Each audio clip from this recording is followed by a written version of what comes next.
Hello, আসসালামু আলাইকুম। Welcome to Sharif commerce academy. আজকে অনলাইনে ক্লাস হচ্ছে বিবিএ সেকেন্ড ইয়ার অ্যাকাউন্টিং এবং বিবিএ থার্ড ইয়ার ম্যানেজমেন্ট ডিপার্টমেন্টে ট্যাক্সেশন ইন বাংলাদেশ এই সাবজেক্টে। চ্যাপ্টার হচ্ছে ইনকাম ফ্রম ক্যাপিটাল, মূলধনী হতে আয় বা মূলধনী আয়। এই চ্যাপ্টারে আজকে আমাদের ফুল লেকচার, অর্থাৎ আজকে আমরা এই চ্যাপ্টারটা শেষ করব। তো মূলধনী লাভ হতে আয় এই চ্যাপ্টারের ক্ষেত্রে জাতীয় বিশ্ববিদ্যালয়ের যে সিলেবাস দিছে, এই সিলেবাস আলোকে টোটাল এই চ্যাপ্টারকে আমরা দুইটা ফরম্যাটে ভাগ করছি। প্রথম ফর্মেটে আমরা শিখব মূলধনী লাভ খাতে আয়, 2 নম্বর ফর্মেটে আমরা শিখব মোট আয়। তো এই চ্যাপ্টার থেকে জাতীয় বিশ্ববিদ্যালয় 2018 থেকে 2023 সাল পর্যন্ত যে প্রশ্নগুলো আছে তার একটা অ্যানালাইসিস দিছি। দেখতেছি যে 2018 সালে এই চ্যাপ্টার থেকে পার্ট বিতে একটা প্রশ্ন, 19 সালে কোনো প্রশ্ন হয় নাই, 20 সালে কোনো প্রশ্ন হয় নাই, 21 সালে কোনো প্রশ্ন হয় নাই, 22 সালে পার্ট বিতে একটা প্রশ্ন।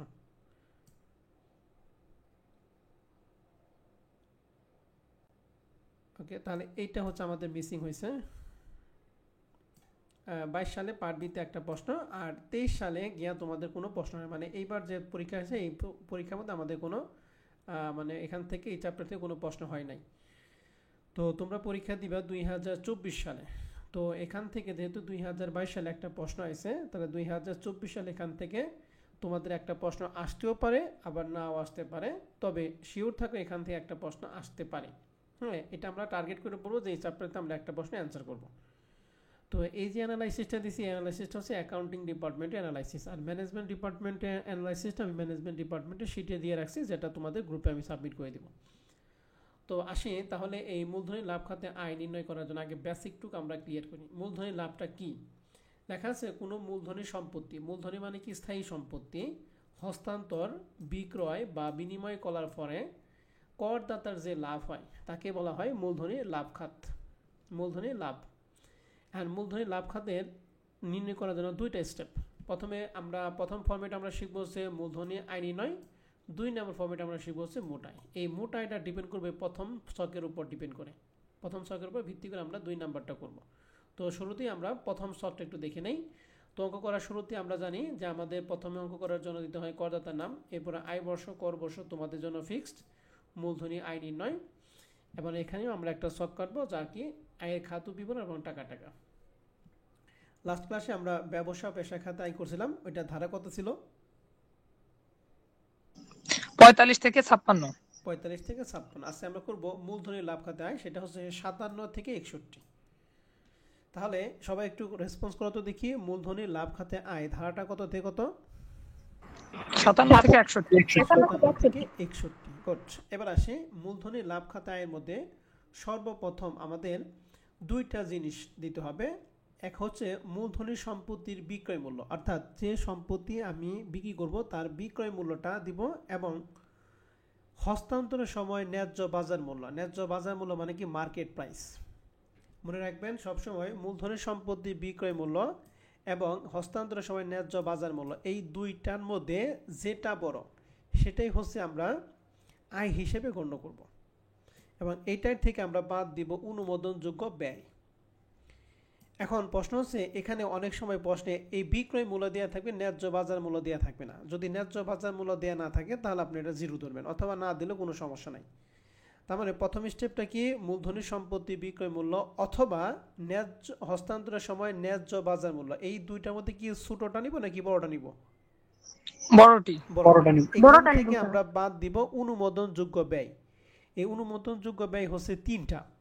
প্রথম হচ্ছে মূলধনী সম্পত্তি হস্তান্তরের খরচ, মানে হস্তান্তর করতে যে খরচগুলি হয় সেটা, এবং ঘর নম্বরে লেখা আছে মূলধনী সম্পত্তি অর্জন মূল্য বা ক্রয় মূল্য বা পরিবহন খরচ বা সংস্থাপন ব্যয়, অর্থাৎ যে সম্পত্তি বিক্রি করব সেটা ক্রয় মূল্য, এর পরিবহন খরচ এবং সংস্থাপন ব্যয়, এবং উন্নয়নমূলক মূলধন জাতীয় ব্যয়, অর্থাৎ মূলধন সম্পত্তি উন্নয়নে যদি কোনো ব্যয় করা হয় তাহলে সেটা।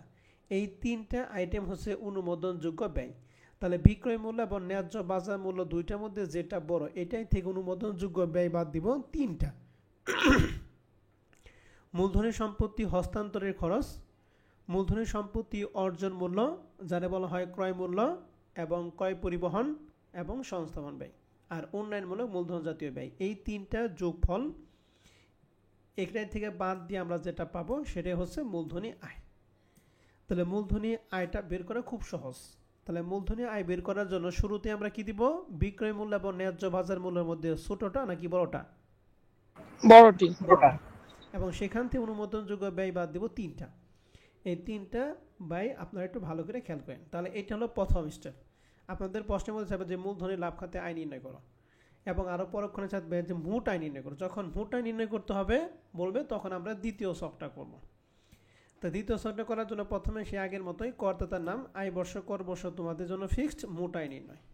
এই মোট আয় নির্ণয় করার জন্য আমাদের এখানে তিনটা খাত আসবে। এর মধ্যে ক নাম্বারটা ব্যবসা ও পেশা খাত, যার ধারা ছিল 45 থেকে 56, যেটা গত ক্লাস আমরা করছি। ঠিক আছে?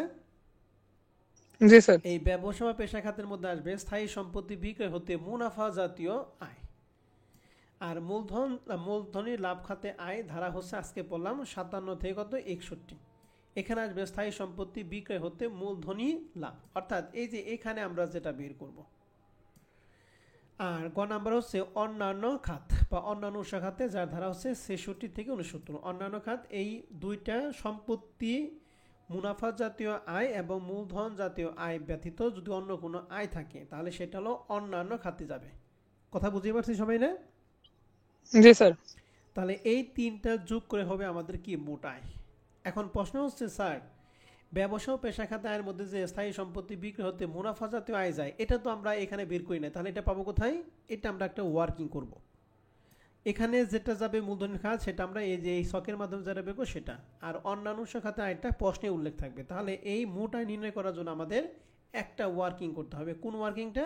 স্থায়ী সম্পত্তি বিক্রি হতে মুনাফা জাতীয় আয়টা, এটা প্রশ্নে দেওয়া থাকবে না, এটা আমাদের কি করতে হবে, বের করে নিয়ে আসতে হবে। ঠিক আছে? একটা অঙ্ক যদি আপনার মাথার মধ্যে ঢুকে পারেন, তাহলে মনে করবেন যে এই রিলেটেড সকল অঙ্ক আপনি পারবেন। এখন আমি একটা অঙ্ক, বেসিক একটা অঙ্ক করবো। হ্যাঁ, বেসিক অঙ্কটা একটু ভালো করে সবাই একটু খেয়াল করবেন।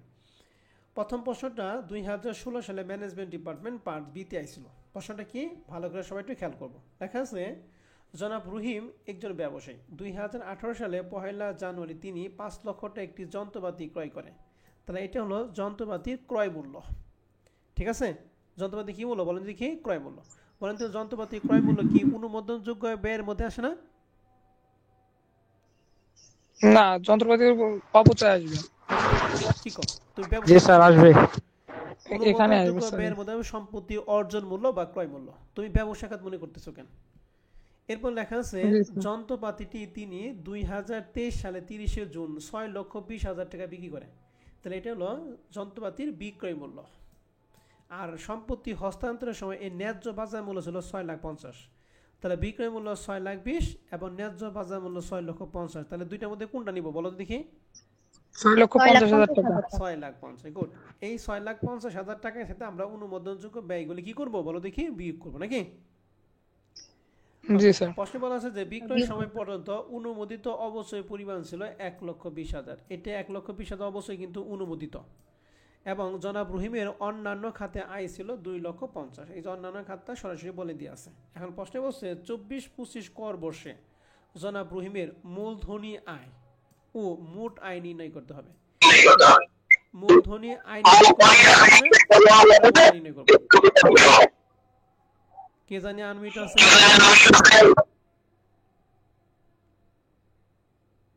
ওকে, এবার আসি। তো অঙ্কটা শুরু করার জন্য শুরুতেই আমরা লিখছি হচ্ছে করদাতার নাম জনাব রহিম, আয় বর্ষ, কর বর্ষ তোমাদের জন্য ফিক্সড। এরপর আমরা লিখছি মূলধনী আয়। মূলধনের ধারা হচ্ছে 57 থেকে 61। বিক্রয় মূল্য এবং ন্যায্য বাজার মূল্যের মধ্যে আমরা কোনটা নিব? বড়টা। তাহলে আমরা লিখছি যন্ত্রপাতি বিক্রয় মূল্য 6,20,000, ন্যায্য বাজার মূল্য 6,50,000, ব্র্যাকেটে লিখছি যেটি বড়। তাহলে বড় হচ্ছে 6,50,000। এই 6,50,000 থেকে আমরা বাদ দিব টোটাল তিনটা জিনিস। এক, অনুমোদনযোগ্য খরচের মধ্যে যায় তিনটা জিনিস। এক, যন্ত্রপাতি ক্রয় মূল্য বা পরিবহন খরচ বা সংস্থাপন ব্যয়, যন্ত্রপাতির উন্নয়নমূলক ব্যয়। আরেকটা আছে, প্রথমটা সেটা হচ্ছে মূলধনের সম্পত্তি হস্তান্তরের কি খরচ। তাহলে এই তিনটা খরচের মধ্যে আমাদের একটা খরচ আছে, তার নাম হচ্ছে যন্ত্রপাতি ক্রয় মূল্য আছে। ঠিক আছে? জি স্যার। আর অন্যান্য কোনো অনুমোদনযোগ্য খরচ আমাদের প্রশ্নে নাই। এর জন্য আমরা অনুমোদন খরচের মধ্যে শুধুমাত্র যন্ত্রপাতি ক্রয় মূল্যটাই আনছি, 6,50,000। তাহলে 5 লাখ টাকা। 6,50,000 থেকে এই অনুমোদনযোগ্য ব্যয় 5 লাখ টাকা বাদ দেওয়ার পর আমাদের মূলধনী লাভ হচ্ছে 1.5 লাখ টাকা। ঠিক আছে, তাহলে এই 1.5 লক্ষ টাকা যে আমরা বের করছি এর মধ্যে আপনাদের কারো কোনো প্রশ্ন আছে? না নেই স্যার স্যার। নেই, বুঝতে পারছি। এই অনুমোদনযোগ্য ব্যয়ের মধ্যে কিন্তু টোটাল 3টা জিনিস আসে, 3টার মধ্যে আসছে হচ্ছে একটা, মানে আমাদের আছে একটা, আমরা একটাই দিছি। যদি 3টা থাকতো তাহলে 3টা দিতাম। ক্লিয়ার তো? জি হ্যাঁ স্যার। Sir clear। ওকে, আপনাদের কাছে সবার কাছে আবার একটা বলতেছি, আপনার কথা বলা শেষ মাইক্রোফোন অফ হয়ে যাবে। ঠিক আছে, এবার আসি মোট আয় নির্ণয় করব। মোট আয় নির্ণয় করার জন্য আমাদের 3টা, প্রথমে ব্যবসা ও পেশা খাত, মূলধনী লাভ খাত এবং অন্যান্য খাত। এই অন্যান্য খাত কিন্তু আমাদের প্রশ্নে সরাসরি দিয়ে আছে কত টাকা বলো দেখি, প্রশ্নে দিয়ে আছে 2,50,000 টাকা। 2,50,000। আর মূলধনী খাতে আয়টা আমরা এই যেখানে বের করছি 1.5 লাখ টাকা। তাহলে এই 3টার মধ্যে আমরা 2টা অলরেডি জানি। ঠিক আছে, শুধু জানি জি না স্যার। হলো ব্যবসা ও পেশা খাত, যেটা স্থায়ী সম্পত্তি বিক্রয়তে মুনাফা জাতীয় আয়টা, এটা আমরা জানি না, এটা আমরা বের করে নিব। হ্যাঁ, এইটা বের করাটা আমরা আসল চ্যালেঞ্জিং বিষয়। আসেন এটা বের করে দেখাইতেছি। আমরা এখানে লিখছি কি, যন্ত্রপাতি বিক্রয় হতে মুনাফা জাতীয় আয় নির্ণয়। এই মুনাফা জাতীয় আয় নির্ণয়টা করার নিয়মটা কি একটু ভালো করে সবাই খেয়াল করবেন। প্রথমে সম্পত্তি ক্রয় মূল্যের সাথে যদি অনুমোদিত অবচয় থাকে তাহলে সেটা আমরা বাদ দিয়ে বের করব পুস্তক মূল্য। এই পুস্তক মূল্য যেটা আমরা ইংলিশে জানি বুক ভ্যালু। কি ভ্যালু বলো তো দেখি? Book value. Book value. তাহলে সম্পত্তি ক্রয় মূল্যের সাথে অনুমোদিত অবচয় বাদ দিয়ে বের হবে পুস্তক মূল্য বা বুক ভ্যালু। তাহলে সম্পত্তি ক্রয় মূল্য ছিল 5 লাখ, এর মধ্যে অনুমোদিত অবচয় 1,20,000, তাহলে সমান থাকে 3,80,000। এটা হলো পুস্তক মূল্য বা বুক ভ্যালু। এরপরে আমরা সম্পত্তির বিক্রয় মূল্য, ন্যায্য মূল্য ছিল নাকি বিক্রয় মূল্য, দুটোর মধ্যে বড় কোনটা ছিল? 6,20,000 না 6,50,000? 6,50,000। 6,50,000 আমরা লিখছি যন্ত্রপাতি বিক্রয় মূল্য, ব্র্যাকেটে লিখছি কি বড় টি। আবার মনে করেন স্যার যন্ত্রপাতি বিক্রয় তো 6,20,000 ছিল, তাহলে 6,50,000 নিলাম কেন? আমরা জানি দুইটার মধ্যে যেটা বড়। ঠিক আছে, তো লেখা আছে যন্ত্রপাতি বিক্রয় মূল্য, ব্র্যাকেটে লিখছি বড়টি 6,50,000। এই বিক্রয় মূল্য থেকে আমরা এই পুস্তক মূল্যটা বাদ দিব। তাহলে পুস্তক মূল্য বের করছি 3,80,000। তাহলে বিক্রয় মূল্য থেকে পুস্তক মূল্য বাদ দেওয়া হবে মোট মুনাফা এই 2,70,000। এই 2,70,000 টাকা মুনাফার মধ্যে দুই ধরনের মুনাফা আছে, এক মূলধন জাতীয় আয়, দুই মুনাফা জাতীয় আয়। কি বলছি আমি? 2,70,000 টাকার মধ্যে কয় ধরনের আয় আছে? দুই ধরনের, মূলধন জাতীয় আয়, দুই হচ্ছে মুনাফা জাতীয় আয়। মুনাফা আমি জাতীয় আয়। অলরেডি কিন্তু মূলধন জাতীয় আয়টা বের করে ফেলাইছি। কত বের করছিলাম? 1,50,000। 1 লক্ষ। তাহলে 2,70,000 50,000 টাকা। থেকে মূলধন জাতীয় আয় 1.5 লাখ টাকা বাদ দিয়ে আমাদের মুনাফা জাতীয় ব্যয় বের হলো 1,20,000 টাকা। বুঝতে পারছি? জি স্যার। জি মুনাফা স্যার। যাতে আমি ব্যয় নাকি আয় স্যার? হ্যাঁ মুনাফা যাতে আয় হবে না? হ্যাঁ, মুনাফা জাতীয় আয় তো, মুনাফা জাতীয় আয় তো লিখছি। জি। তাহলে এখন আমি ঘটনাটা আমি আবার বলতেছি। আমাদের যন্ত্রপাতি বিক্রয় হতে মুনাফা জাতীয় আয় বের করার জন্য সর্বপ্রথম আপনাকে বের করতে হবে পুস্তক মূল্য। পুস্তক মূল্য বের করার নিয়ম হচ্ছে সম্পত্তি ক্রয় মূল্যের সাথে যদি অনুমোদিত অবস্থায় থাকে তাহলে বাদ দিয়ে আমরা পুস্তক মূল্য বের করব। কিছু কিছু প্রশ্নে এই পুস্তক মূল্যের মানটা সরাসরি প্রশ্নে দেওয়া থাকবে, তখন সেক্ষেত্রে আর এই যে প্রথমটুকু করার দরকার হবে না। কথা বুঝতে পারছি? জি স্যার। এরপরে জি স্যার। যন্ত্রপাতি বিক্রয় মূল্য কোনটা, ছোটটা না বড়টা? বড়টি। বড়টি। বড়টি থেকে পুস্তক মূল্য আমরা বাদ দিয়ে পাবো মোট মুনাফা। এই মোট মুনাফার মধ্যে মূলধন জাতীয় আয় থাকবে, মুনাফা জাতীয় আয়ও থাকবে। এইখান থেকে মূলধন জাতীয় লাভ যদি বাদ দেয় তাহলে আমরা পেয়ে যাবো কি মুনাফা জাতীয় আয়। ক্লিয়ার? জি স্যার ক্লিয়ার। ওকে, তাহলে আমরা এখানে লিখছি ব্যবসা পেশা খাত 45,56, যন্ত্রপাতি বিক্রয় হতে মুনাফা জাতীয় আয় 1,20,000, মূলধন জাতীয় আগে বের করছে 1.5 লাখ, আর অন্যান্য আয় সরাসরি প্রশ্ন ছিল 2.5 লাখ। তো তিনটা যোগ করে 5,20,000। তাহলে এইটুকুর মধ্যে হচ্ছে 2 আর এইটুকুর মধ্যে হচ্ছে 2, এই 2 হচ্ছে 4 মার্ক। ঠিক আছে? জি স্যার। তাহলে প্রথম প্রশ্নটার মধ্যে যদি আপনাদের কারো কোনো প্রশ্ন থাকে অবশ্যই আপনারা আমার সাথে কথা বলতে পারেন। এই প্রথম প্রশ্নটা মাথায় ঢুকলে বাদ বাকি সব ব্যায়াম পারবো আমরা। জি স্যার, মাথায় ঢুকছে, এটা সহজই আছে। বলেন, হ্যাঁ, অন্যদের কারো সহজ কোনো আছে, প্রশ্ন আছে?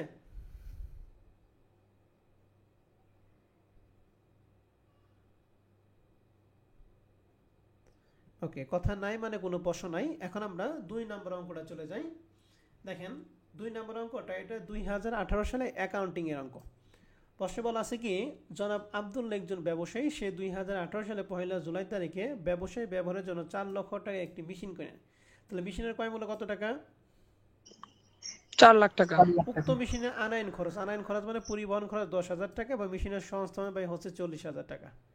তাহলে এই যে 4 লাখ, এই যে 10,000 এবং সংস্থাপন ব্যয় 40,000 টাকা দিয়ে আছে, এই তিনটাই কোথায় আসবে বলো তো দেখি? এটা ক্রয় মূল্য হবে মেশিনের। ক্রয় মূল্য হবে কি? অনুমোদনযোগ্য হিসেবের ভিতরে আসবে। ব্যয়ের মধ্যে। জি স্যার। হ্যাঁ অনুমোদনযোগ্য ব্যয়। গুড। মেশিনটি 2023 সালে 30 জুন তারিখে 5,20,000 টাকা বিক্রি করছে। মজার ব্যাপার হলো এখানে ন্যায্য বাজার মূল্য নাই। ন্যায্য বাজার মূল্য যদি না থাকে তাহলে সেটা শূন্য ধরবেন। তাহলে 5,20,000 এবং শূন্য দুটার মধ্যে বড় কোনটা? 5,20,000 না? 5,20,000। 5,20,000। অতএব ন্যায্য বাজার মূল্য থাকুক বা না থাকুক এটা নিয়ে আমাদের টেনশন করার কোনো দরকার নাই। ক্লিয়ার কথা? জি স্যার। এবং বলছে উক্ত তারিখে মেশিনটির বই মূল্য বা পুস্তক মূল্য ছিল 40,000। আমরা সম্পত্তি ক্রয় মূল্যের সাথে অবশ্যই বাদ দিয়ে যে পুস্তক মূল্য বের করতাম সেই মানটা আমাদের প্রশ্নে সরাসরি কি দেওয়া। তার মানে এইটুকু কাজটা করার আমাদের কোনো প্রয়োজন নেই, প্রথমটুকু কাজ করার দরকার নাই। বুঝতে পারছি? জি স্যার। ওকে, এখন আপনাদের বলছে সে আগের মতো প্রশ্ন মূলধনী আয় ও মোট আয় নির্ণয় করো। তাহলে মূলধনী আয় নির্ণয় করো প্রথমে আব্দুল্লাহ। আয় বর্ষ, কর বর্ষ, মোট আয় নির্ণয়। মূলধনী লাভ খাত ধারা 57 থেকে 61। মেশিনের বিক্রয় মূল্য ছিল 5,20,000। ন্যায্য বাজার মূল্য নাই, ওইটা দেওয়া দরকার নাই। ঠিক আছে, একটাই। এবার অনুমোদন অবস্থার মধ্যে সম্পত্তি ক্রয় মূল্য 4 লাখ, পরিবহন খরচ 10,000 এবং সংস্থাপন ব্যয় 40। উন্নয়নমূলক ব্যয় নাই এবং হস্তান্তরে খরচও নাই। তাহলে এই তিনটা যোগ রয়েছে 4,50,000। তাহলে 5,20,000 থেকে 4,50,000 বাদ দিলে মূলধনী লাভ পাইলাম 70,000 টাকা। ক্লিয়ার তো? জি স্যার ক্লিয়ার। তবে স্যার আমি তখনই যেটা বলতেছিলাম যন্ত্রপাতির ক্রয় মূল্যের সাথে পরিবহন এবং সংস্থাপন ব্যয় যদি একসাথে যোগ করে দেওয়া হয় তাহলে তো ক্রয় মূল্য আসে, কিন্তু এখানে তো আলাদা না। যন্ত্রপাতি তখন লিখতে যন্ত্রপাতি মোট ক্রয় মূল্য। ঠিক আছে? জি স্যার। ওকে, ঠিক আছে। তাহলে আমরা মূলধনী লাভটা কি সবাই বুঝতে পারছি? জি স্যার বুঝতে পারছি। ওকে, এবার আসি আমরা মোট আয় নির্ণয় করার জন্য টোটাল কয়টা জিনিস আছে? 3টা। ব্যবসায় খাত, মূলধনী লাভ খাত এবং কি অন্যান্য খাত, নাকি? জি জি স্যার। স্যার। এখন বলেন তো আমাদের প্রশ্নে A to Z অন্যান্য শাখার সময় কোনো কথা বলা আছে? না স্যার নেই। নাই। তাহলে অন্যান্য নেই শাখা স্যার। আনার কোনো দরকার নেই। আমরা শুধুমাত্র ব্যবসায় খাত আনবো এবং কি মূলধনী খাত আনবো। এর মধ্যে মূলধনী খাত 70,000 টাকা তো আমরা জানি, নাকি? আর জি মুনাফা স্যার। জাতীয় আয়টা বের করার জন্য শুরুতেই যে পুস্তক মূল্য বের করতে হবে সেটা আমাদের প্রশ্নে কিন্তু দিয়ে আছে। কত টাকা? 40,000। তাহলে সরাসরি আমরা শুরু করব বিক্রয় মূল্য দিয়ে। তাহলে আমরা এখানে লিখছি মেশিনটির বিক্রয় মূল্য 5,20,000।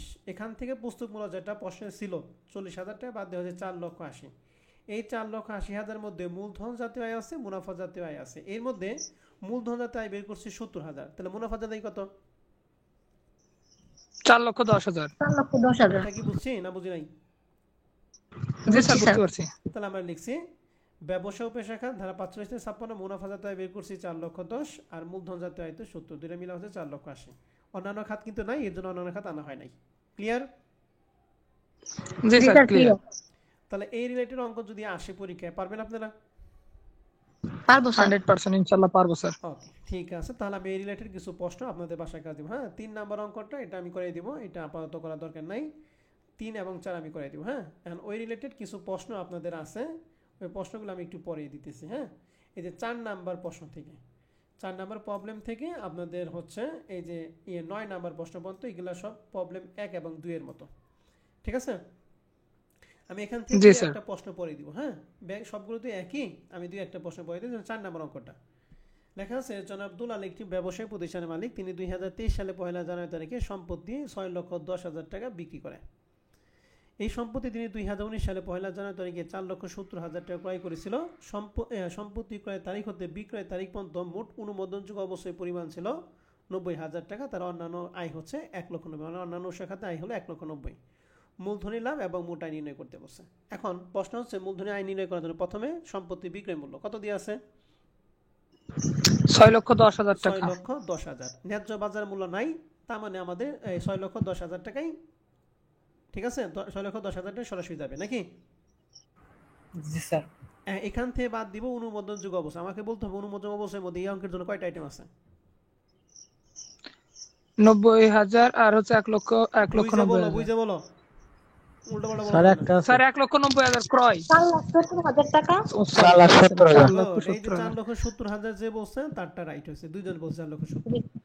তাহলে 6,10,000 থেকে 4,70,000 টাকা বাদ দিলে আমাদের 1,40,000 টাকা মূলধনজাত আয় বের হয়ে যাবে। ক্লিয়ার? জি স্যার। জি স্যার ক্লিয়ার। ওকে, এবার মোট আয় নির্ণয় করার জন্য অন্যান্য শাখাতে 1,90,000 তো দিয়ে আছে, আর মূলধন তো 1,40,000 পাইছি, এখন মুনাফাজাত আয়টা লাগবে। তাহলে মুনাফাজাত আয় বের করি কিভাবে? ক্রয় মূল্যের থেকে অনুমোদন অবশ্যই বাদ দিই। তাহলে 4,70,000 থেকে 90,000 টাকা বাদ দিব, কত থাকবে? 3,80,000 টাকা। 3,80,000 নাকি? তাহলে 3,80,000 কি পুস্তক মূল্য, মিউট করেন, পুস্তক মূল্য। পুস্তক মূল্য। আমি কি করবো এখন? বিক্রয় মূল্য থেকে পুস্তক মূল্য বাদ দিব। তাহলে বিক্রয় মূল্য 6,10,000 থেকে যে পুস্তক মূল্য যেটা বের এটা বাদ দিব, বাদ দিয়ে হবে মোট মুনাফা।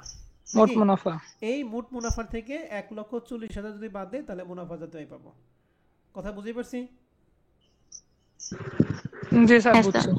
তাহলে এগুলা কি আমি এগুলা কি আর পড়াইতে হবে? এই যে 4, 5, 6, 7 এগুলা না স্যার। একই না জিনিস, স্যার। এগুলা আমি আর পড়াইলাম না, ঠিক আছে? জি স্যার। একটুখানি একটা জিনিস আছে, সেটা 7 নম্বর অঙ্কটা আমি একটু বলে দেই। লেখা আছে প্রগ্রেস প্রপার্টি লিমিটেড 1 জুলাই 2016 তারিখে ব্যবসার জন্য 16 লক্ষ টাকা একটি মেশিন ক্রয় করে, যা কার্য উপযোগী করতে ব্যয় করে 80,000, মানে এক কথায় সংস্থানের ব্যয় 80,000। 1 সেপ্টেম্বর 2018 তারিখে মেশিনটি 20,50,000 টাকা বিক্রি করা হয় এবং বিক্রয় করতে বিজ্ঞাপন ব্যয় লাগে 15,000 এবং বিক্রয় কমিশন 2%। বিক্রয় করার জন্য যে বিজ্ঞাপন ব্যয় দিছে এটাই বিক্রয় মূল্য কমাইছে না বাড়াইছে? বলেন তো দেখি।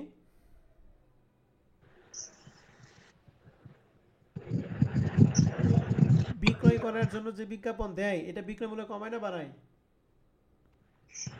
স্যার কমায়, এটা তো কমাবে। এটা সহজ জিনিস, এটা করতে এত সময় লাগলে কাজ হইব? বিক্রয়ের পর যে কমিশন দেয় এইটাও বিক্রয় মূল্য কি কমায়? তাহলে এই অঙ্কের জন্য বিক্রয় মূল্য হবে 20,50,000 থেকে 15,000 টাকা এবং 2% কমিশন। 2% কমিশন কার উপর? 20,50,000 এর 2% ধরবো। 20,50,000 এর 2% হবে 41,000। তাহলে 20,50,000 থেকে 15,000 টাকা বিজ্ঞাপন এবং কমিশন 41,000 বাদ দিয়ে হবে 19,94,000 টাকা। এটি হবে আমাদের বিক্রয় মূল্য। বুঝতে পারছি?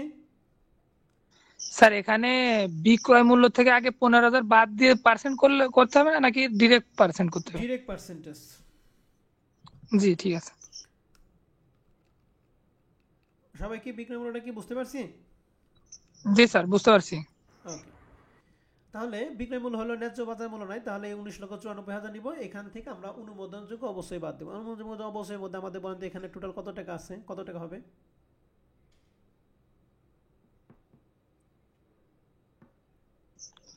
16,80,000 টাকা। 16,80,000। তো 19,94,000 থেকে এই 16,80,000 টাকা আমরা যদি বাদ দেই তাহলে হচ্ছে আমরা মূলধনী আয় পাবো। হ্যাঁ, 3,14,000। আর মেশিনটির বই মূল্য দেওয়া আছে, তাহলে এটা হচ্ছে পুস্তক মূল্য স্যার। লাভ খাতে আয় নির্ণয় করো, শুধুমাত্র মূলধনী লাভ খাতে আয় নির্ণয় করতে বলছে, মোট আয় নির্ণয় করতে বলে নাই। তার মানে ওই পুস্তক মূল্য দিয়ে আমাদের কোনো দরকার নাই। আগে আমাকে বুঝাইতে দিবে, এরপর প্রশ্ন করবা, ঠিক আছে নয়ন? আগে কোনো কথাবার্তা পরিকল্পনা বলা যাবে না। আগেও বলছি, এখনো বলছি, ভবিষ্যতে বলবো। তাহলে মূলধনী লাভ খাতে আয় নির্ণয় করার জন্য আমাদের কি আর পুস্তক মূল্যটা দরকার আছে? না স্যার। তাহলে পারবো 7 নাম্বারটা? জি স্যার পারবো। ওকে, 8 নাম্বার প্রশ্ন দেখেন। প্রশ্নে বলছে মূলধনী লাভ। তাহলে আমরা প্রথম স্টেপে করব মোট আয় আমরা বের করি কিভাবে? বিক্রয় মূল্য থেকে পুস্তক মূল্য বাদ দিয়ে মোট মুনাফা, ঠিক আছে না? জি। এই মোট মুনাফাটা এখানে বের করতে হবে। আর মুনাফা জাতীয় আয়, ওই মোট মুনাফা থেকে মূলধন জাতীয় আয় বাদ দিলে কি মোট মুনাফা পাওয়া যায়, মুনাফা জাতীয় আয় পাওয়া যায়, ঠিক আছে? জি স্যার। তাহলে এগুলা আমি করব না, এখানে আমাদের এই যে এই সলিউশন পিডিএফটা আপনাদের দিয়ে দিব, আপনারা আগে নিজ দায়িত্বে করবেন। যদি না মেলে তাহলে সেক্ষেত্রে ওইটা হেল্প নেবেন। হ্যাঁ, এগুলো সহজ সহজ অঙ্ক, এগুলো করালাম না। হ্যাঁ, এখন আমরা কিছু অঙ্ক যাব হচ্ছে একটু ব্যতিক্রম টাইপের কিছু অঙ্ক আছে, দুইটা, এই দুইটা অঙ্ক দেখাবো। এই অঙ্কটা বেসিক কোশ্চেন 3 নম্বর অঙ্কটা, যদি এই চ্যাপ্টার থেকে কঠিন লেভেলে প্রশ্ন হয় তাহলে 3 নম্বর অঙ্কটা তোমাদের জন্য খুবই গুরুত্বপূর্ণ। সেটা ম্যানেজমেন্ট ডিপার্টমেন্ট হোক আর অ্যাকাউন্টিং ডিপার্টমেন্ট হোক। এটা 2020 সালে ম্যানেজমেন্ট ডিপার্টমেন্ট অঙ্কটা ছিল। এই ইয়ারে এই প্রশ্নটা যারা বোর্ড পরীক্ষা দিতে গেছে তারা অনেকেই পারে নাই। যাদের বেসিক ভালো তারা পারছে, আর যারা বেসিক ভালো না তারা এই অঙ্কটা টাচই করতে পারে নাই। হ্যাঁ, অতএব অঙ্কটা আমরা ভালো করে খেয়াল করবো। এই রিলেটেড আমাদের এই শীটে আরও 3টা অঙ্ক আছে, এটা পারলে আমরা 3টা অঙ্কও পারবো। পসিবল আছে যে জনাব আসাদ জুন 30, 2024 তারিখে সমাপ্ত বছরের জন্য মূলধনী লাভের সাথে জড়িত নিম্নোক্ত লেনদেন সমূহ সম্পন্ন করেন। নিম্নের প্রত্যেকটি পৃথক ঘটনার জন্য আয়কর ধার্যের উদ্দেশ্যে আয়কর নির্ধারণের জন্য মূলধনী লাভ নির্ণয় করো।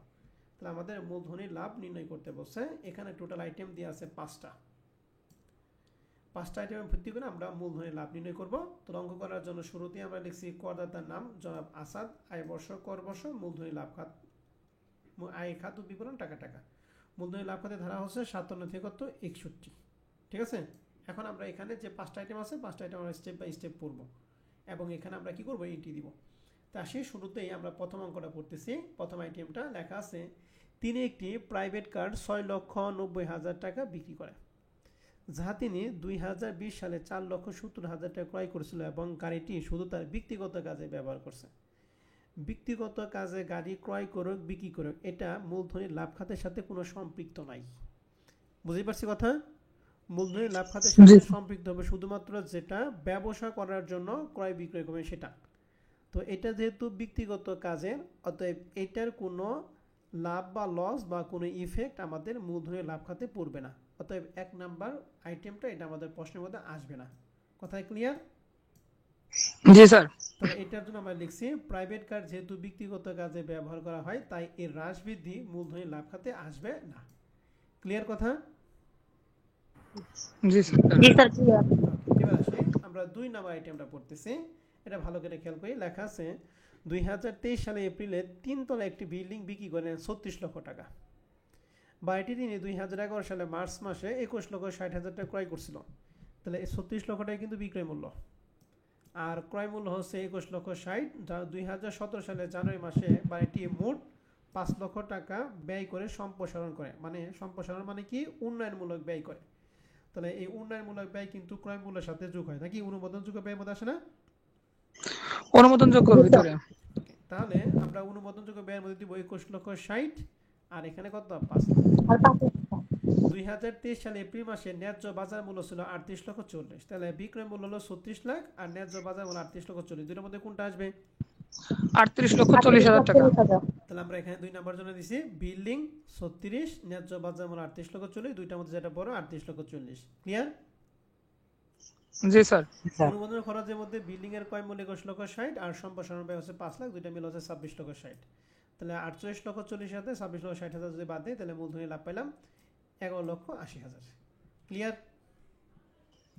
জি স্যার। কারো কোনো সমস্যা আছে? নেই স্যার।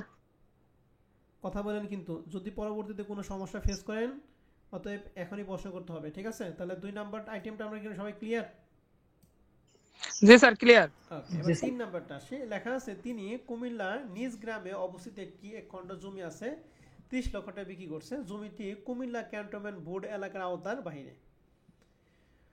কুমিল্লা ক্যান্টনমেন্ট বোর্ড এলাকার আওতার বাইরে অবস্থিত। জমিটি 5 বছর আগে কেনা হয়েছে, যার মোট ক্রয় মূল্য হচ্ছে 13 লক্ষ কত 20,000। এখন ক্যান্টনমেন্ট বোর্ড এলাকার ভিতরে যদি থাকে তাহলে সেটা মূলধনী লাভ খাতের মধ্যে আসবে, কিন্তু এর বাইরে যদি আসে, বাইরে যদি থাকে তাহলে সেটা মূলধনী লাভ খাতের মধ্যে আসবে না। কথা বুঝতে পারছি? জি স্যার। জি স্যার। তাহলে শুধুমাত্র কুমিল্লা ক্যান্টনমেন্ট না, ঢাকা ক্যান্টনমেন্ট, কুমিল্লা ক্যান্টনমেন্ট, যে কটা ক্যান্টনমেন্ট আছে প্রত্যেকটা ক্যান্টনমেন্টের বোর্ডের এলাকার আওতার ভিতরে যদি থাকে তাহলে ওই জমি ক্রয় বিক্রয় বা হ্রাস বৃদ্ধিটা মূলধনী লাভ খাতের মধ্যে আসবে, কিন্তু এর বাইরে যদি আসে তাহলে সেটা আর আসবে না। 3 নম্বর আইটেমটা কি বোর্ড এলাকার ভিতরে নাকি বাহিরে? বাহিরে।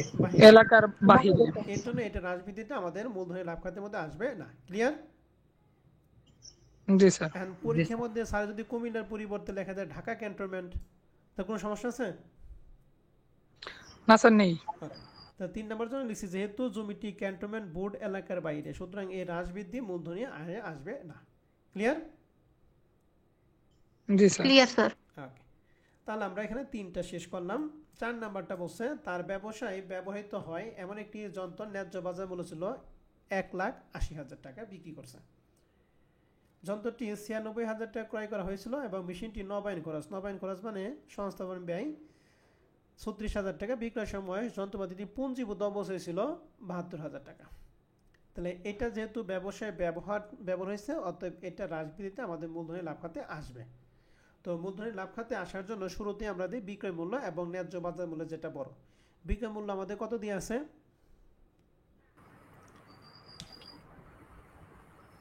1 লক্ষ কত? 1,80,000 টাকা।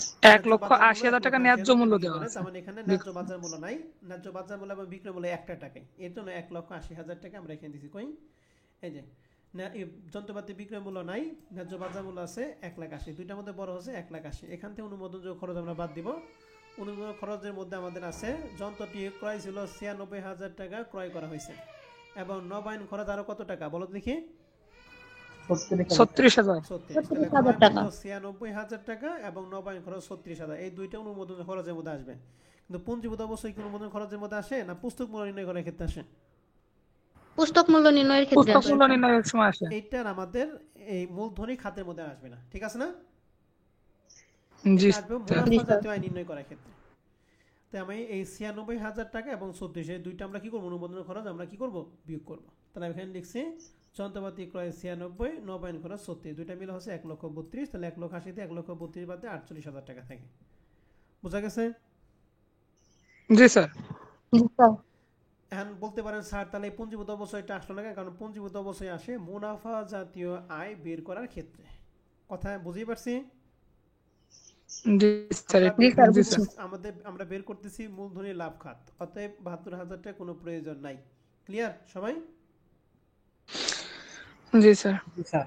ওকে, 5 নাম্বারটা বলছে ঢাকা স্টক এক্সচেঞ্জের প্রতিটি 700 টাকা মূল্যে 200টি প্রাইম ব্যাংকের শেয়ার বিক্রয়। এক একটা শেয়ার দাম হচ্ছে 700 টাকা, এরকম শেয়ার আছে 200টা।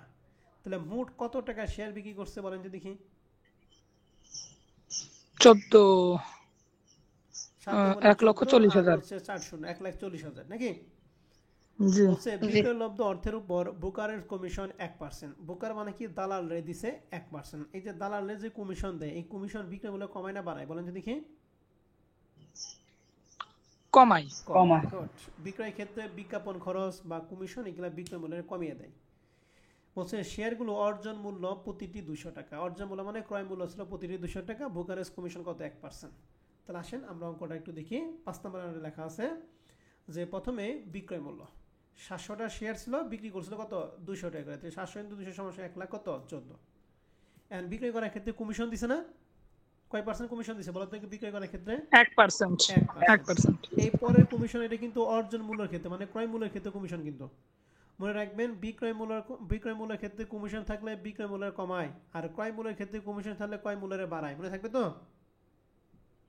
জি স্যার। ক্রয় ক্ষেত্রে কমিশন দিলে ক্রয় মূল্য বাড়ে, বিক্রয় ক্ষেত্রে কমিশন দিলে বিক্রয় মূল্য কি কমে? কমে। ওকে, তাহলে বিক্রয় মূল্যের সাথে 1% কমিশন আমরা বাদ দিব। এই 1% কি প্রথমটা নাকি যে শেষেরটা?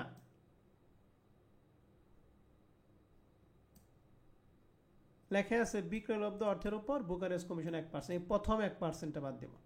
তাই লিখছি ব্রোকারের কমিশন বিক্রয় জি। মূল্যের 1%, 14 লাখের 1% 1400 টাকা। তাহলে দুইটা বিয়োগফল 1,38,600, এটা হলো আমাদের বিক্রয় মূল্য। এখান থেকে আমরা বাদ দেব অনুমোদনযোগ্য ব্যয়। তাহলে অনুমোদনযোগ্য ব্যয়ের মধ্যে প্রথমেই এখানে লেখা ছিল অর্জন মূল্য। অর্জন মূল্য মানে কি? ক্রয় মূল্য। প্রতিটি কত করে? 200 টাকা করে। শেয়ার কয়টা ছিল? 200টা না 700টা বলো তো দেখি? 200টি শেয়ার। 200টি শেয়ার ছিল। 700 টাকা করে 200টি। 200টি শেয়ার। অর্জন মূল্য ছিল প্রতিটি 200 টাকা করে। তাহলে এই 200 কি এই 700 দ্বারা গুণ করবা নাকি এই 200 দ্বারা গুণ করবা? 200 দ্বারা গুণ 200 করব। দ্বারা গুণ করবা। তাহলে লিখছি 4 লক্ষ। অর্জন মূল্য লিখছি 200 × 200 = 40। ক্রয় করার ক্ষেত্রে কমিশন দিছে, লিখছি বুকারের কমিশন 40,000 টাকা ক্রয় মূল্য, এর উপর আবার কত পার্সেন্ট? 1% মানে 400 টাকা। তাহলে দুইটা মিলা হচ্ছে 40,000 কত? 400। তাহলে আমাদের বিক্রয় মূল্য ছিল 1,38,600, এখান থেকে অনুমোদন খরচ 40,400 টাকা বাদ দেওয়া হলো 98,200 টাকা। তাহলে এখন আমাদের জি স্যার। এখানে 11,80,000 প্লাস 48 প্লাস হলো 98,200, সবগুলো মিলা হচ্ছে 13,60,200 টাকা। দেখেন পুরোটা আপনারা ক্লিয়ার কিনা, একটু ভালো করে দেখেন। যদি কোনো জি সমস্যা স্যার, থাকে ক্লিয়ার। আমার সাথে কথা বলেন। হ্যাঁ, অঙ্কটা এবং সমাধানটা দুইটাই দেখেন।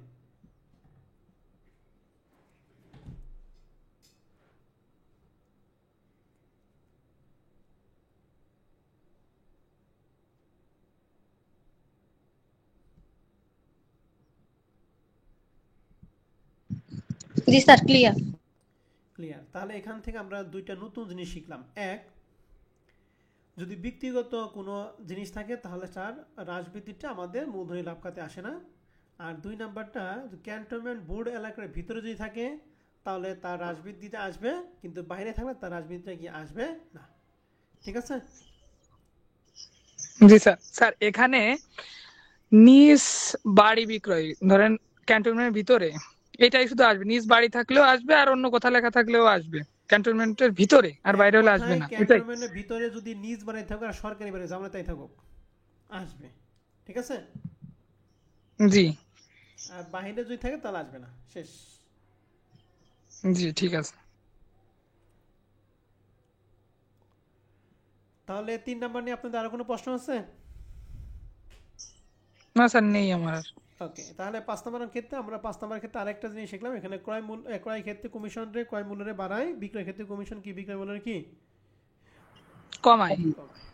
তো এই রিলেটেড কিছু প্রশ্ন আমাদের দিয়ে আছে। যেমন প্রবলেম 2, এটা কমার্স সলিউশন বই থেকে নিছি। 1 নাম্বার প্রশ্নটা দেখেন। 2024 সালের জুলাই 5 তলা একটি বিল্ডিং বিক্রি করে 2,70,000, বাড়িটি 2019 সালে 1,96,000 টাকা ক্রয় করেছিল এবং সম্প্রসারণ ব্যয় ছিল 20,50,000। তাহলে 1,96,000 এবং 20,50,000 দুইটা মিলাই হবে অনুমোদনযোগ্য কি ব্যয়। খরচ। আর বিক্রয় মূল্য 2,70,00,000 আর ন্যায্য বাজার মূল্য ছিল 2,80,00,000। তাহলে কোনটা আসবে? 2,80,00,000। 2,80,00,000। 2,80,00,000 থেকে অনুমোদনযোগ্য এই দুইটা বিয়োগফল করলে আমরা মূলধন জাতীয় লাভ পাবো। ঠিক আছে? জি স্যার। কথায় ক্লিয়ার? জি জি স্যার স্যার। ক্লিয়ার। ওকে, এবার 2 নম্বর প্রশ্ন হচ্ছে সাভারের গ্রাম এলাকায় 5 বিঘা কৃষি জমি ছিল যা 30 লক্ষ টাকা বিক্রি করছে। উক্ত জমি 7 বছর আগে কেনা হয়েছিল মোট কত টাকা? 18 লাখ। 18 লক্ষ টাকা। এখন সাভারের গ্রাম এলাকা, সাভার ঢাকায় গেলে কিন্তু ক্যান্টনমেন্ট বোর্ড এলাকার। ঠিক আছে? এর জন্য একটা নোট লেখা হয়েছে। লেখা আছে ধরা হলো কৃষি জমিটি পৌর বা ক্যান্টনমেন্ট বোর্ড এলাকার বাইরে। মানে এই সাভারের যে জমিটা আছে এটা ধরা হয়েছে কি পৌর বা বোর্ড এলাকার বাইরে। যেমন পৌর মানে কি পৌরসভা, আর ক্যান্টনমেন্ট তো বুঝেনি, পৌরসভা বা ক্যান্টনমেন্ট বোর্ড এলাকার কি বাহিরে। যেহেতু বাহিরে এর জন্য এই হ্রাসবৃদ্ধিটা কি আসবে না। ঠিক আছে? জি স্যার। 3 নম্বরে বলছে তার ব্যবসায়িক কারখানা বিদ্যুৎ সমস্যা সমাধানের জন্য বৃহদায়কার জেনারেটর 13,20,000 টাকা বিক্রি করে। উক্ত জেনারেটরটি 10 লক্ষ টাকা ক্রয় করে এবং জেনারেটর নবায়নযোগ্য খরচ 2 লাখ। তাহলে 10 লাখের সাথে এই 2 লাখ টাকা যোগ করা হবে কি অনুমোদনযোগ্য কি ব্যয় নাকি অনুমোদনযোগ্য খরচ। অনুমোদনযোগ্য জি খরচ স্যার। বা ব্যয়। আর বিক্রয় মূল্য ছিল 13,20,000। তো 13,20,000 থেকে এই দুটো বিয়োগ করলে আমরা কি পাবো? মূলধনের লাভ খাত পাবো। আমাদের এখানে বলছে পুঞ্জীভূত বছর কি মূলধনের লাভ খাতে কোনো দরকার আছে? না স্যার। দরকার নেই স্যার। দরকার নেই। আর 4 নম্বর বলছে জনাব রাজাউল করিম শেয়ার এবং স্টক বিক্রি করে 1 লক্ষ টাকা লাভ করেন। লাভের টাকাটা সরাসরি কি দেওয়া আছে, তার মানে এখানে যোগ বিয়োগ করার কোনো প্রয়োজন নাই। ঠিক আছে? জি স্যার। সরাসরি দেখবেন স্টক বিক্রয় জনিত লাভ 1 লাখ টাকা সরাসরি টাকা ঘুরে দিবেন। কথা বোঝা গেছে? জি স্যার। জি স্যার। তাহলে প্রবলেম 2 নম্বরে কি পারবো? স্যার পারবো। তবে স্যার এই যে কৃষি জমি বা পৌর ক্যান্টনমেন্ট বোর্ড এলাকার ভিতরে কথাটা যদি না থাকে তাহলে সব ক্ষেত্রে কি ধরে নিব যে বাইরে? ভিতরে লেখা না থাকে তাহলে সবই ধরো বাইরে। ঠিক আছে? জি যেমন আমাদের গ্রাম এলাকায় যদি থাকে তাহলে গ্রাম এলাকার তো পৌরসভা বা ক্যান্টনমেন্টে ভোটের বর্ণন পায় নাই, তাহলে গেলে বাইরে ধরবো। এক কথায় যদি কোনো জি যদি গ্রাম ট্রামের জায়গায় যে এলাকা জমি টমি থাকবো এগুলা ধরার চেষ্টা করবো। যদি ভিতরে কথা না থাকা লাগে তাহলে আমরা চেষ্টা করবো এগুলা বাহিরে মানে এগুলা হ্রাসবৃদ্ধি আর মূলধনের লাভ খাতে আসবে না। ঠিক আছে? জি স্যার ঠিক আছে। ওকে, এবার তাহলে প্রবলেম 2 নাম্বারটা আপনারা করবেন। প্রবলেম 3 নাম্বার অঙ্কটা দেখেন। এই যে 1 নম্বরের প্রশ্ন হচ্ছে মোটর কার 6,60,000 টাকা বিক্রি করছে যা তিনি 48 লক্ষ টাকা ক্রয় করছিল এবং গাড়িটি শুধুমাত্র ব্যক্তিগত কাজে ব্যবহার করছে। এটা কি আসবে? আসবে না। তাহলে আসবে না স্যার। 3 তলা বিল্ডিং 36 লক্ষ টাকা বিক্রি করছে, বিক্রয় সময় ন্যায্য বাজার মূল্য ছিল 38,60,000। তাহলে দুইটার মধ্যে 38,40,000 আসবে। আর ক্রয় মূল্য ছিল 21,60,000 আর সম্প্রসারণ ব্যয় হলো 6 লাখ। দুইটা মিলা হচ্ছে কি অনুমোদনযোগ্য ব্যয়। ঠিক আছে না? জি স্যার। 1 নম্বর অঙ্কের মতোই হুবহু একই। 3 নম্বর হচ্ছে কুমিল্লা গ্রাম এলাকা অবস্থিত। যে গ্রাম বলছে না, গ্রাম মানে কি ক্যান্টনমেন্ট এলাকার ভিতরে ধরবেন না বাইরে ধরবেন? বাইরে ধরবো। অতএব বাইরে। এটাও কি বাইরে না তো আসবে স্যার। না। কথা বুঝতে পারছি? জি স্যার। আর এই যে ব্যবসায়িক যন্ত্রপাতি বিক্রয় মূল্য 1,80,000, 96,000 টাকা ক্রয় করছিল, নবায়ন খরচ 36। তাহলে দুইটা মিলা হচ্ছে অনুমোদনযোগ্য খরচ। আর পুঞ্জীভূত অবস্থায় কি আসবে? আসবে না আসবে না স্যার। স্যার। আসবে না। আর 5 নম্বর ঢাকা স্টক এক্সচেঞ্জের যে 800 টাকা মূল্যে 200টি শেয়ার, তাহলে 800 ইন্টু 200 এই দুইটা হলো গিয়ে গুণ করে হবে কি বিক্রয় মূল্য। বিক্রয় মূল্য 1% কমিশন বাদ দিবেন। আর অর্জন জি মূল্যের স্যার, ক্ষেত্রে বলছে প্রতিটি 300 টাকা। এখন বলেন তো 300 কি 800 দ্বারা গুণ করবেন নাকি 200 দ্বারা গুণ করবেন? 200 দ্বারা গুণ করব হ্যাঁ গুড। আর 200 1% ইন্টু যোগ করব। 300 সমান সমান হবে ক্রয় মূল্য। ক্রয় মূল্য পর কমিশন 1% বিয়োগ করবেন না যোগ করবেন? ক্রয়ের ক্ষেত্রে যোগ করব। ক্রয়ের ক্ষেত্রে যোগ। পারবো তাহলে? এটা প্রবলেম একের অঙ্কের মতো। হ্যাঁ, জি স্যার। কোনো সমস্যা আছে প্রবলেম 3 নিয়ে? না স্যার, নেই। ওকে, তাহলে আমাদের আর বাদ বাকিগুলো দেখাইছি। এখন আমাদের একটা অঙ্ক বাকি আছে, সেটা হচ্ছে প্রবলেম 1 এবং এখানে বেসিক কোশ্চেন 4। বেসিক কোশ্চেন 4 দেখাইলে প্রবলেম 1 নম্বর অঙ্কটা আপনি পেরে যাবেন। হ্যাঁ, তাহলে বেসিক কোশ্চেন 4টা আমরা আসি। এটা 2022 সালে অ্যাকাউন্টিং ডিপার্টমেন্ট পার্ট বিতে আসছিল। প্রশ্নটা আমরা একটু ভালো করে খেয়াল করবো। একটু ব্যতিক্রম লাগতেছে, কিন্তু ব্যতিক্রম নয়, একই জিনিস। লেখা আছে 2020 সালে 1 জুলাই তারিখে জনাব আকবর হোসেন তার কারখানার জন্য 5 লক্ষ টাকা একটি যন্ত্র ক্রয় করেন। এর সাধারণ অবশ্যই হার ছিল 15% এবং প্রাথমিক অবশ্যই হার হচ্ছে 25%। এখানে অবশ্যই হার হচ্ছে দুইটা, একটা সাধারণ আর একটা কি প্রাথমিক। যন্ত্রটি সংশ্লিষ্ট যন্ত্রটি 2022 সালে 30 জুন তারিখে যথাক্রমে ক নাম্বারে বলছে 2,50,000, খ নাম্বারে বলছে 6 লাখ এবং গ নাম্বারে বলছে 7 লক্ষ এত টাকা বিক্রি করছে। তাহলে বিক্রয় মূল্য দিয়ে আছে কয়টা বলো দেখি? 3টা দিয়ে আছে। তাহলে 3টা বিক্রয়ের ক্ষেত্রে 3 রকম লাভ বা লস হবে, ঠিক আছে না? জি স্যার। তাহলে 3 রকম লাভ বা লসই আমরা বের করব। যেহেতু এখানে 3টা দিয়ে, যদি 4টা থাকে তাহলে 4বার বের করব, 5টা থাকলে 5বার, একটা থাকলে একবার বের করব। আর আমাদের প্রশ্ন করছে 2020-21 এবং 21-22 সালে অনুমোদনযোগ্য কি অবচয়, অর্থাৎ প্রথম বছরের জন্য অবশ্যই হবে, অবশ্যই কত হবে, দ্বিতীয় বছরের জন্য অবশ্যই কত হবে, এটা বের করতে বলছে। আর 2 নম্বর বলছে মূলধনী লাভ এবং কারবারি আয়, কারবারি মানে ব্যবসায়ী আয় বের করতে বলছে। তাহলে প্রথমে অবশ্যইটা কি দেখি। প্রথম বছর অবশ্যইটা লিখছি 2020-21 সালে অনুমোদনযোগ্য অবশ্যই নির্ণয়। তাহলে 2020-21 আমাদের এখানে অবশ্যই হার কিন্তু দুইটা ছিল, একটা সাধারণ অবশ্যই হার আর একটা কি বলো দেখি প্রাথমিক অবশ্যই হার। মনে রাখবেন যে আমরা সব সময় অবশ্যইটা ধরবো সাধারণ অবশ্যই হার দিয়ে। সবসময় কোন অবশ্যই হার দিয়ে ধরবো বলো দেখি?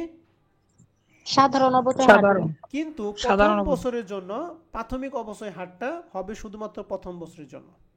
আমি কথাটা আবার বলতেছি, প্রত্যেক বছর হবে সাধারণ অবশ্যই হার দিয়ে, আর প্রথম বছর হবে প্রাথমিক অবশ্যই হার দিয়ে, ঠিক আছে? অর্থাৎ প্রথম বছর প্রাথমিকটা হবে, সাধারণত তো প্রতি বছর হয়, র্যান্ডমলি প্রতি বছর তো হবেই, আর প্রথম বছরের জন্য প্রাথমিক অবশ্যই হারটা আসবে। বুঝতে পারছি এক্সট্রা ভাবে? জি স্যার, যদি বুঝছি। দুইটা অবশ্যই হার থাকে, আমি আবার বলতেছি, সাধারণ অবশ্যই হারটা প্রত্যেক বছরের জন্য ফিক্সড, আর প্রাথমিক অবশ্যই হারটা শুধুমাত্র প্রথম বছরের জন্য। ক্লিয়ার? জি স্যার। Clear sir. ওকে, তাহলে এখন প্রথম বছরের জন্য তাহলে অবশ্যই হবে দুইটা, একটা প্রাথমিক অবশ্যই হার আসবে আর সাধারণ, আর কমন তো 15% আমাদের আছেই নাকি? এই জন্য লিখছি প্রাথমিক জি। অবশ্যই 5 লক্ষ টাকার 25% 1,25,000, আর সাধারণ অবশ্যই 5 লক্ষর 15% 75, দুইটা মিলে হচ্ছে 2 লাখ টাকা। এটা হলো প্রথম বছরের অবশ্যই। এখন যখন দ্বিতীয় বছর অবশ্যই বের করতে যাবো, তাহলে সম্পত্তি ছিল 5 লাখ, 5 লাখ থেকে 2 লাখ টাকা অবশ্যই তো বের করে ফেলাইছি নাকি? জি স্যার। অবশ্যই কত থাকে 3 লাখ। এই 3 লাখের সাধারণ অবশ্যই হার কত বলো দেখি? 15%, সমান 45,000। ক্লিয়ার? জি স্যার, ক্লিয়ার। আরেকবার যদি আরেকটা বোর্ড করতে বলতো তাহলে কি করতাম? 5 লাখ থেকে এই 2 লাখ টাকা বাদ এবং 45,000 টাকা বাদ, যা থাকবে তার উপর আবার 15%। ক্লিয়ার? জি স্যার, ক্লিয়ার। এই বুঝছেন না বুঝেন নাই? বুঝছি স্যার। যারা কথা না বলবেন দৈনিক হবে, তারা আপনার অঙ্ক বুঝতে পারছেন। আর যদি কথা বলেন তাহলে কথা প্রেক্ষিতে অ্যান্সার পাওয়া যাবে। এবার 2 নম্বর প্রশ্ন বলছে মূলধনী লাভ বের করো। তাহলে মূলধনী লাভ কিভাবে বের করি? বিক্রয় মূল্য থেকে ক্রয় অনুমোদনযোগ্য অবশ্যই বাদ দিই। তাহলে বিক্রয় মূল্য দিয়ে আছে কয়টা? 3টা। তাহলে আমরা লিখছি একটা ছকের মধ্যে করছি, যেহেতু অনেকগুলি দিয়ে আছে জন্য একটা ছকের মধ্যে করলে অল্প জায়গায় হয়ে যাবে। লিখছি বিবরণ ক খ গ। তাহলে বিক্রয় মূল্য 2.5 লাখ, 6 লাখ, 7,50,000। বিক্রয় মূল্য থেকে আরেকটা আসে ন্যায্য বাজার মূল্য। আমাদের প্রশ্নে ন্যায্য বাজার মূল্য দেওয়া নাই, ঠিক আছে? তো ওখান থেকে বাদ দিয়ে কি অনুমোদনযোগ্য ব্যয়। অনুমোদনযোগ্য ব্যয়ের মধ্যে 3টা আসে, ক্রয় মূল্য, আনুষঙ্গিক খরচ, উন্নয়নমূলক ব্যয় নাকি? এর মধ্যে শুধুমাত্র আছে ক্রয় মূল্যটাই আছে। তাহলে ক্রয় মূল্য আছে কত টাকা বলো দেখি? 5 লাখ টাকা। এর সাথে আনুষঙ্গিক কোনো খরচ নাই। তাহলে 5 লাখ টাকা কয়ের জন্য 5, ক্ষয়ের জন্য 5, গয়ের জন্য 5। তাহলে সবার সাথে 5 লাখ টাকা বিয়োগ করছে। এখন দেখেন একটা ক নাম্বারের জন্য সম্পত্তি ক্রয় মূল্য ছিল 5 লাখ, যা বিক্রি করছে 2.5 লাখ, লাভ হয়েছে না লস হয়েছে? লস লস হয়েছে হয়েছে। স্যার। লস হয়েছে, তাহলে যেহেতু লস এই জন্য 0 0, কারণ আমরা বের করছি মূলধনী লাভ। 2 নম্বর খ নম্বরের জন্য ক্রয় করছে 5 লাখ, বিক্রি করছে 6 লাখ, 1 লাখ টাকা লাভ হয়েছে। 5 লাখ টাকা ক্রয় করে 7 লাখ 50 বিক্রি করছে, লাভ হয়েছে 2.5 লাখ টাকা। ক্লিয়ার? জি স্যার ক্লিয়ার ক্লিয়ার। স্যার। ওকে, এখন আসি কারবারি আয়। তো কারবারি আয় কথা মানে হচ্ছে মুনাফা জাতীয় আয়। কারবারি কথার মানে কি বলো দেখি? মুনাফা মুনাফা জাতীয় আয়। জাতীয় আয়। মুনাফা জাতীয় আয় বের করি কি সম্পত্তি ক্রয় মূল্যের সাথে অবশ্যই বাদ দিই নাকি? জি স্যার। তাহলে সম্পত্তি ক্রয় মূল্য সবার জন্যই 5 লাখ 5 লাখ।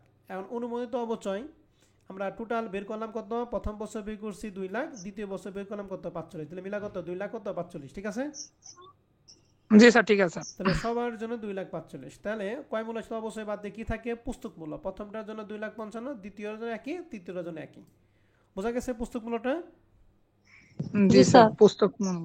এখন আমাদের কাজ হলো বিক্রয় মূল্য থেকে পুস্তক মূল্য বাদ দিব। তাহলে বিক্রয় মূল্য এক একটা জন এক একটা 2.5 লাখ, 6 লাখ, 7 লাখ 50, আর পুস্তক মূল্য যেখানে বের করলাম 2 লাখ 55, সবার জন্য বাদ দিলাম।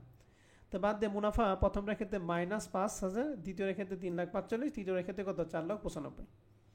এখন দেখেন প্রথমটার ক্ষেত্রে 5 লাখ টাকা। এই মোট মুনাফা মানে কি? এখানে মূলধন জাতীয় আছে, মুনাফা জাতীয় আছে নাকি?